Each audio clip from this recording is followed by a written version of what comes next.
Dans cette 13e partie, eh bien, je vais vous montrer une série de derniers bugs. Ensuite, nous passerons à la suite.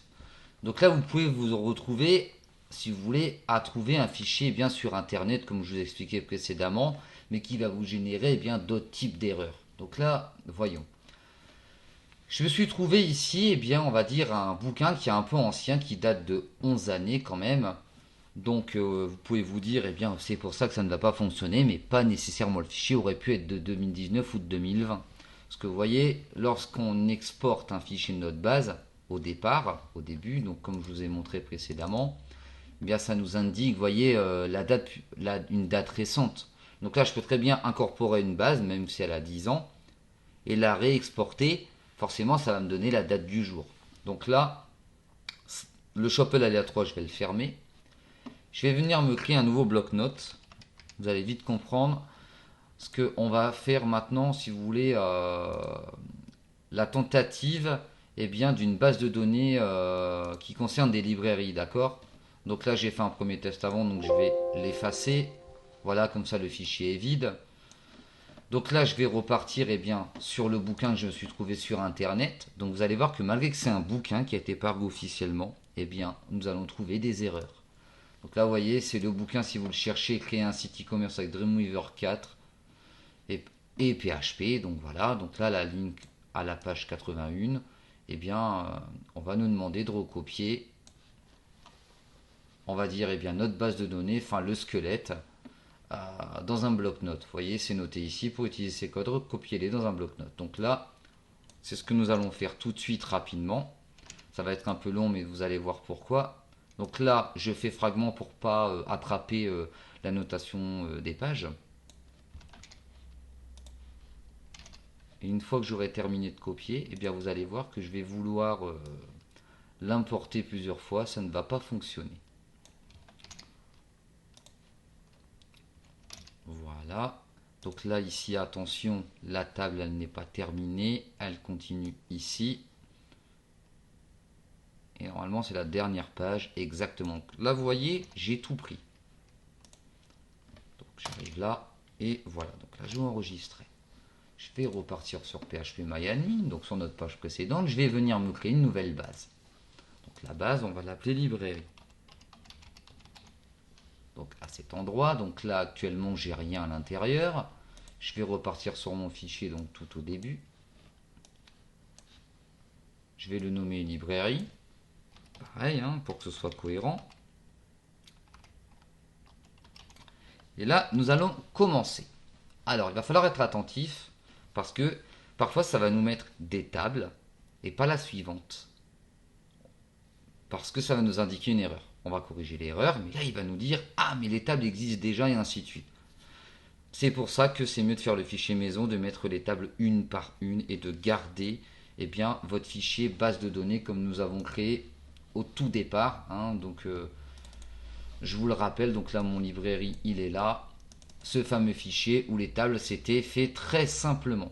Donc, allez, c'est parti. On va intégrer. Donc là, on va importer plutôt donc dans librairie la librairie. Et regardez, il va me mettre, je pense que une ou deux tables avant de bugger. Voilà, donc là vous voyez, il vient de me mettre auteur et catégorie, mais pas la suite. Pourquoi? Parce que ici c'est en train de me dire que celui-ci a détecté une erreur dans la table client. Vous voyez, dans la table client, il détecte une erreur. Ça vous dit qu'il y a une erreur au niveau des adresses signes 1, 2. Donc là, je vais mettre le fichier à côté. Donc là, si on regarde, auteur, c'est bien placé, catégorie, c'est bien placé. Donc là, on arrive dans client.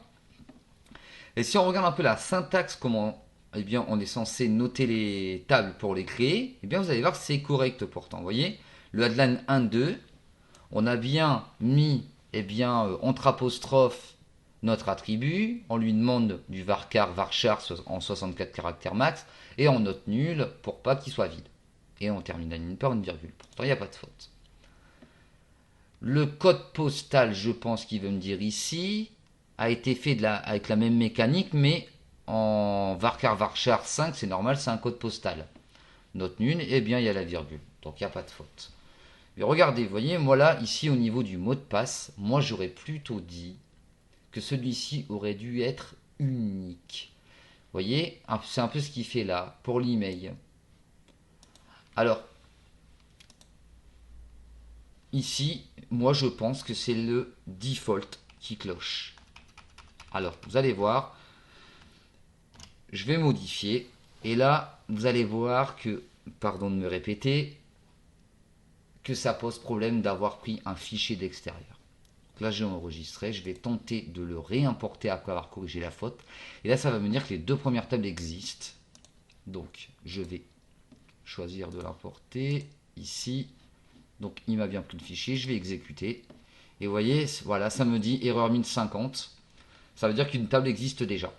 Et oui, les deux premières tables existent. Alors, dans ce cas-là, vous allez voir que vous allez devoir créer la copie de la copie de la copie du fichier, parce que vous allez devoir le modifier non-stop. Donc là, j'ai pas le choix. Donc là, vu que c'est un exercice, je vais enlever les deux tables qui existent.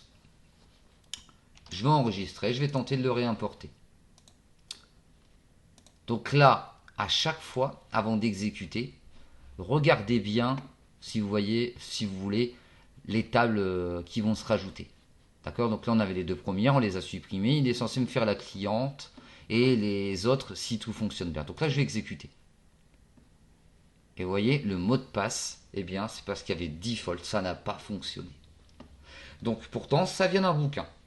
Maintenant, ça me dit qu'il y a un problème à la table panier. Alors, on va prendre la même mécanique, on va effacer les tables du coup, jusqu'à la table panier, parce que si on corrige la table panier qu'on veut réimporter, ça va nous dire que les tables clients, commande, in commande, donc ce qu'on peut voir ici, existe. Donc on va avoir le même problème.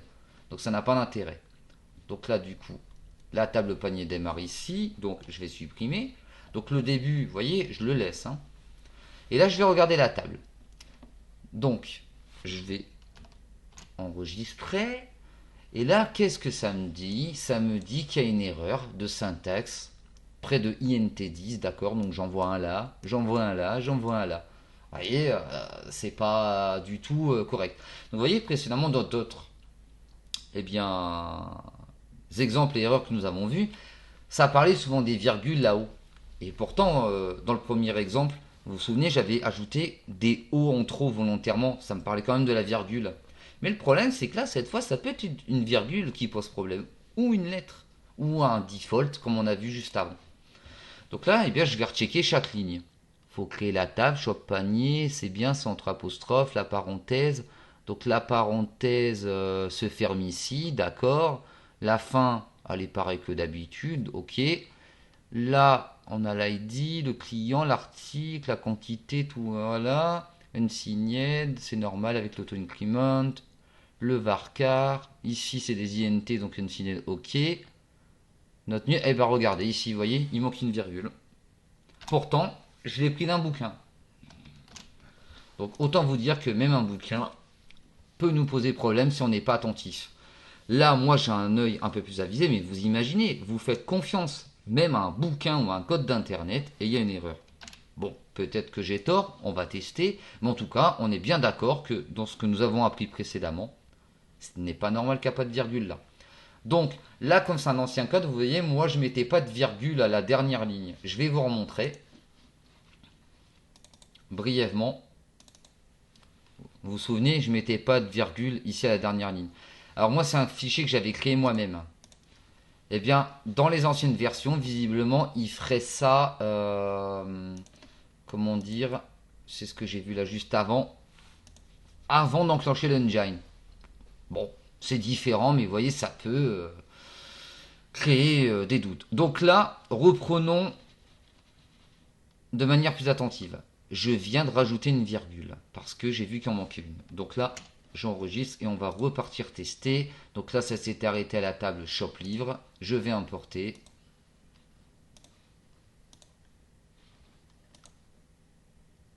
Ça a bien fonctionné, sans erreur jusqu'à la fin. Donc là, voilà, mon fichier, j'ai fini de l'importer. Mais vous voyez, on a dû faire des suppressions 2 fois.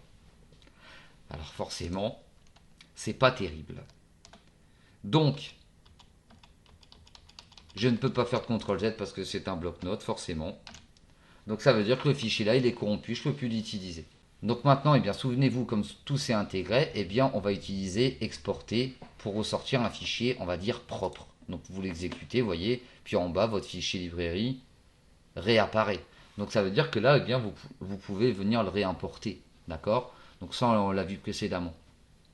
Alors là, maintenant, je vais vous montrer aussi d'autres bugs. Et là, c'est horrible de prendre un code à l'extérieur.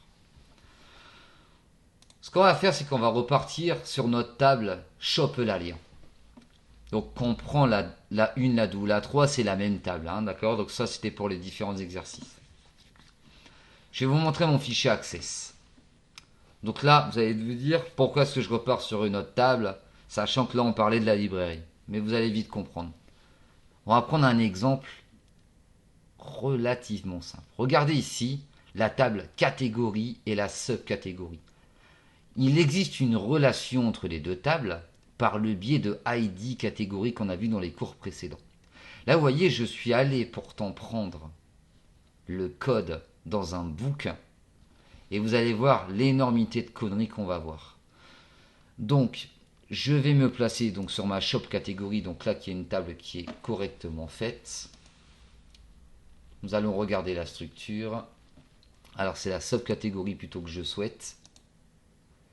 Et vous voyez ici, on a la foreign key.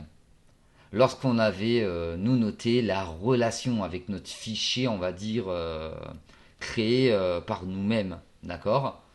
Et qui d'ailleurs, lorsque, souvenez-vous, j'avais créé la base 3 et que j'avais exporté eh bien, ma base 2 pour aller faire des tests de bugs dans la 3. Pourtant, là, si on va dans la 3, je vais aller dans la subcatégorie, table que j'ai exporté, réimporté, etc. Les foreign key restent. Et là, regardez un peu, dans la librairie que nous venons de créer, si je vais dans catégorie, structure, nous n'avons même pas les foreign key. Dans les clients, ici, la clé signifie juste que le mail sera unique. Vous voyez, nous n'avons même pas les foreign key. Si je regarde par exemple, qu'est-ce qui pourrait être logique? Le livre, vous êtes d'accord que le livre va dépendre d'une catégorie? Alors regardez ici, ça a été fait d'une autre manière, avec diverses clés. Et concrètement, si on poserait ça comme sur le Access, là on croit que la relation là visiblement elle est faite. Mais ça veut dire que là, vous voyez, moi si je regarde toutes les tables, il y aurait juste la relation avec le livre et la catégorie. Pourtant, c'est bien un auteur qui va écrire un livre. Donc il aurait dû avoir une relation avec auteur-catégorie par exemple. Pourquoi? Parce qu'un auteur va écrire des livres par exemple de science-fiction. Donc cette science-fiction est une catégorie. Donc il n'y a même pas de relation entre catégorie et auteur. Et j'en passe. Donc vous voyez, ça c'est toute une suite de problèmes. Donc là vous vous rendez compte, on revient dans les 3 premiers cours alors que là nous sommes à plus de 10 cours pour rappeler les relations entre les tables.